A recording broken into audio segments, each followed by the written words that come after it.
Good morning everyone, welcome back to the channel. आज की video में 12 जून के करंट अफेयर्स डिस्कस करेंगे। शुरू करते हैं। फर्स्ट क्वेश्चन है, who has been recently appointed as the chief minister of Sikkim. Sikkim के चीफ मिनिस्टर के रूप में अपॉइंट हुए हैं Prem Singh Tamang. Option C correct है। लगातार दूसरे टर्म के लिए चीफ मिनिस्टर के रूप में इनके द्वारा शपथ ली गई है। चीफ मिनिस्टर को शपथ कौन दिलवाता है? स्टेट का गवर्नर दिलवाता है और सिक्किम के गवर्नर है लक्ष्मण प्रसाद आचार्य। गंगटोक में स्वेरिंग इन सेरेमनी हुई थी जिसमें इनके द्वारा शपथ ली गई है। ये सिक्किम क्रांतिकारी मोर्चा पार्टी से बिलोंग करते हैं और असेंबली में 32 में से 31 सीट्स ये पार्टी जीती है। अच्छा, ये चीज़ भी याद रखिएगा, सिक्किम भारत का एक एसोसिएट स्टेट के रूप में बनाया गया था 35th कॉन्स्टिट्यूशनल अमेंडमेंट 1974 के जरिए। सिक्किम की यहाँ बात कर लेते हैं तो 1642 से लेकर 1975 तक सिक्किम जो है नामग्याल चौग्याल डायनेस्टी के द्वारा रूल किया जाता था। इन 1835 the British defeated Sikkim and made it it's protectorate. फिर जब भारत को आज़ादी मिली उसके बाद इंडो सिक्किम ट्रीटी साइन की गई between the two countries in 1950 which made India responsible for the security and defence of Sikkim. ठीक है, मतलब भारत का भी एक प्रोटेक्टोरेट स्टेट के रूप में सिक्किम शामिल हुआ। एक ट्रीटी साइन की गई दोनों के बीच में। फिर एक एसोसिएट स्टेट भारत का सिक्किम बना 35th कॉन्स्टिट्यूशनल अमेंडमेंट 1974 के जरिए। उसके बाद 1975 में सिक्किम में एक रेफरेंडम करवाया जाता है। रेफरेंडम में क्या होता है कि लोगों से पूछा जाता है। इसमें पूछा गया कि भारत का पार्ट बनना चाहते हैं या नहीं, सिक्किम को मर्ज कर देना चाहिए भारत के साथ पूरी तरह से या फिर नहीं। तो 97% पॉपुलेशन सिक्किम की इसने अप्रूवल दिया इट्स मर्जर विद इंडिया। और इसके बाद 36th कॉन्स्टिट्यूशनल अमेंडमेंट 1975 लेकर आया गया, इसको पास किया गया जिसके ज़रिए सिक्किम भारत का 22nd स्टेट बनाया गया। Suhelwa wildlife sanctuary recently seen in news is located in which state. Suhelwa wildlife sanctuary Uttar Pradesh में लोकेटेड है। इसकी लोकेशन देखें तो श्रावस्ती, बलरामपुर और गोंडा डिस्ट्रिक्ट उत्तर प्रदेश में जो है यहाँ पर ये लाई करता है। 1988 में इसे सेंचुरी के रूप में डिक्लेयर किया गया था। इंडो नेपाल बॉर्डर के पास में सिचुएटेड है, part of the Bhabar Terai ecosystem. Tharu tribe यहाँ पर रहती है, ठीक है, ये चीज़ याद रखिएगा। और डेसिडुअस और सेमी एवरग्रीन वुडलैंड्स यहाँ पर देखने को मिलते हैं। स्टेट्स रिलेटेड करंट अफेयर यहाँ पर रिवाइज करते हैं। Plastic waste management plant inaugurate किया गया ईस्ट सिक्किम में। हरियाणा के chief secretary TVS N Prasad ने रिसेंटली अनाउंस किया कि हरियाणा के द्वारा एक प्रोजेक्ट अनवील किया गया है टू टैकल एयर पोल्यूशन और इस प्रोजेक्ट के लिए वर्ल्ड बैंक के द्वारा फंडिंग की जा रही है 10,000 करोड़ रुपए की। असम में IIM कामरूप का गठन होने जा रहा है। कर्नाटक ने 33% रिजर्वेशन दिया महिलाओं को in government contract jobs. Police ने स्टार्ट किया है ऑपरेशन मर्यादा फॉर कंडक्शन ऑफ केदारनाथ यात्रा। उत्तराखंड के CM ने लॉन्च किया पिरू लाओ पैसे पाओ to combat forest fires. UP में अमेठी जो जगह है यहाँ पर 8 रेलवे स्टेशन को रीनेम किया जाएगा। उत्तराखंड गवर्नमेंट ने लॉन्च किया है नक्षत्र सभा एस्ट्रो टूरिज्म कैंपेन। और रिलायंस इंडस्ट्रीज बनाने वाला है इंडिया का पहला multi model logistics park. Who has been appointed as the director in NITI Aayog. NITI Aayog में डायरेक्टर आशीष कुमार दास को बनाया जाएगा, इन्हें सेलेक्ट कर लिया गया है। और अरविंद कुमार को अपॉइंट किया गया है as deputy secretary of NITI Aayog recommended by the ministry of statistics and programme implementation. दोनों के नाम याद रखिएगा। नीति आयोग की बात करें, फुल फॉर्म है national institution for transforming India.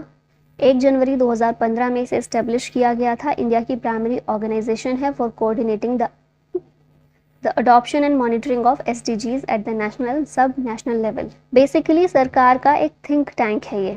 Composition की बात करें तो चेयरमैन इसके होते हैं prime minister, vice chairperson prime minister के द्वारा अपॉइंट किए जाते हैं। और गवर्निंग काउंसिल की बात करें तो नीति आयोग की गवर्निंग काउंसिल में सारे स्टेट्स के चीफ मिनिस्टर और lieutenant governors of union territories इसमें शामिल होते हैं।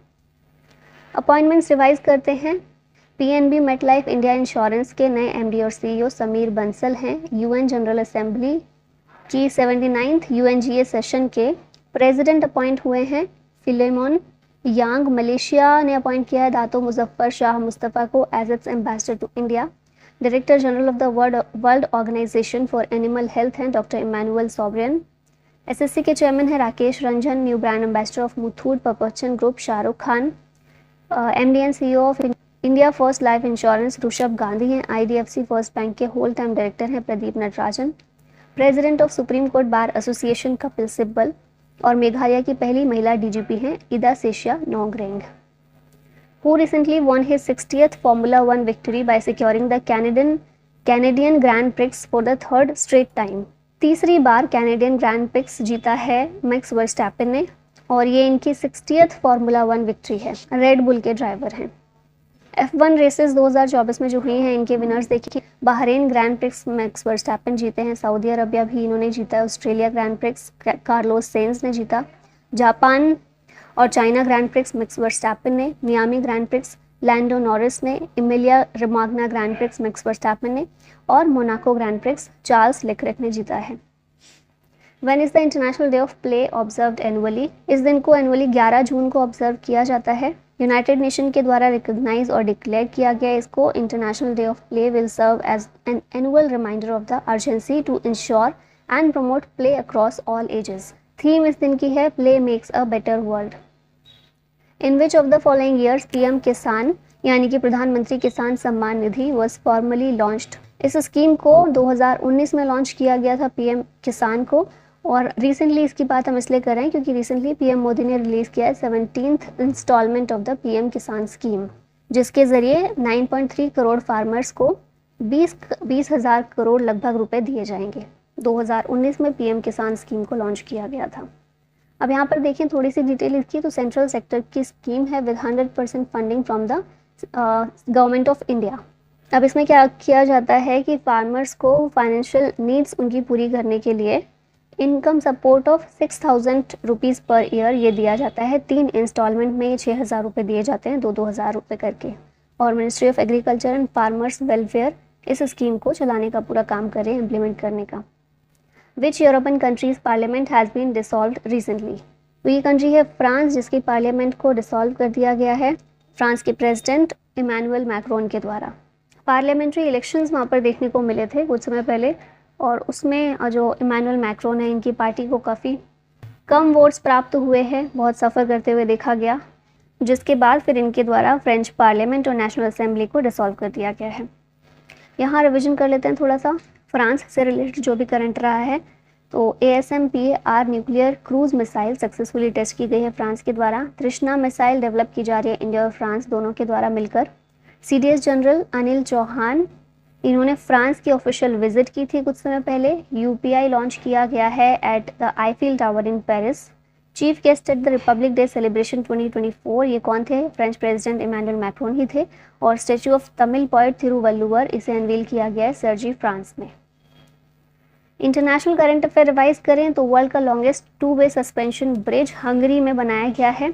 इंडिया और फ्रांस एक साथ काम कर रहे हैं जॉइंट सैटेलाइट मिशन तृष्णा पर। नेदरलैंड्स इंडिया का 3rd लार्जेस्ट एक्सपोर्ट डेस्टिनेशन उभर कर आया है after the US and UAE। Maldives ने इजरायली पासपोर्ट होल्डर्स की एंट्री पर बैन लगा दिया है। Genetically modified mosquitoes have been released in Djibouti to stop the spread of malaria. China के द्वारा 1 पर्सन 1 फाइल ब्लूप्रिंट को लॉन्च किया गया। WHO ने लॉन्च किया है नया investment round aiming to raise $7 billion. Venezuela बना है first country in the world to lose all glaciers. और जिम्बाब्वे के द्वारा एक नई करेंसी लॉन्च की गई है। Who has become the first Indian to win a fight in the ultimate fighting championship. इनका नाम है Puja Tomar. Option A correct है।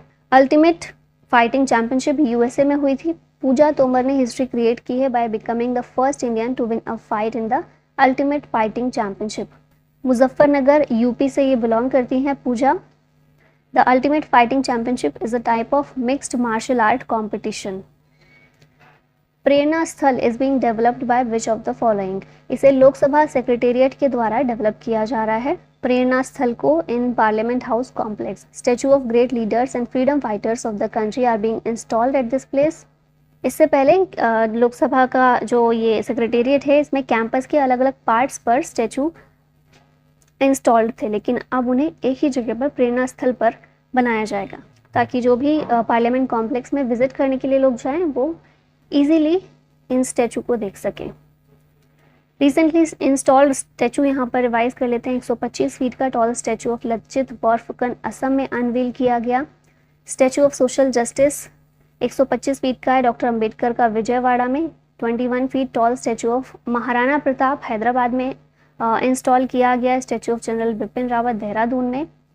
242 फीट टॉल स्टैचू ऑफ आदि योगी शिवा ये जेवर एयरपोर्ट पर इंस्टॉल किया गया है। सचिन तेंदुलकर का स्टैचू वानखेड़े स्टेडियम मुंबई में और statue of Rabindranath Tagore Vietnam में इंस्टॉल किया गया। Who has won the Heilbronn Neckar cup 2024 ATP challenger tennis competitions men's singles title. ये टाइटल जीता है सुमित नागल ने। इंडिया के टेनिस प्लेयर हैं, इन्होंने मेंस सिंगल्स टाइटल जीता है इसमें और ये टूर्नामेंट हुआ था जर्मनी में। This was Nagal's 6th ATP challenger. और अब इसके बाद समर पेरिस ओलंपिक जो होने वाले हैं उसमें सुमित नागल एलिजिबल हो गए हैं उसमें पार्टिसिपेट करने के लिए। इसके अलावा चेन्नई ओपन 2024 का जो हुआ था ये भी सुमित नागल ने जीता था। स्पोर्ट्स न्यूज़ रिवाइज करते हैं। ब्राज़ील होस्ट करने वाला है फीफा वुमेन्स वर्ल्ड कप 2027 का। ऑस्ट्रेलिया और उज्बेकिस्तान होस्ट करेंगे AFC women's Asian cup. India host करेगा BWF world junior championship 2025 Guwahati में। तमिलनाडु के P श्याम निखिल बने हैं इंडिया के 85th chess grand master. Satwik Sairaj Rankireddy और चिराग शेट्टी ने जीता men's doubles title at Thailand open 2024। China ने इंडोनेशिया को डिफीट किया, हराया to win BWF Thomas and Uber cup finals. Max Verstappen ने जीता है Emilia Romagna grand prix. Charles Leclerc ने जीता है Monaco grand prix 2024। ICC player of the month for April Hayley Matthews और मोहम्मद वासिम हैं। AFC एशिया कप 2024 का title जीता है कतर ने। अब लास्ट में एक क्वेश्चन है आप लोगों के लिए, which country has been black listed by the United Nations? Israel, Palestine, Maldives या फिर स्पेन? आंसर बताइएगा इसका कमेंट में। और इसी के साथ वीडियो का होता है and. Thank you so much for watching. जय हिंद।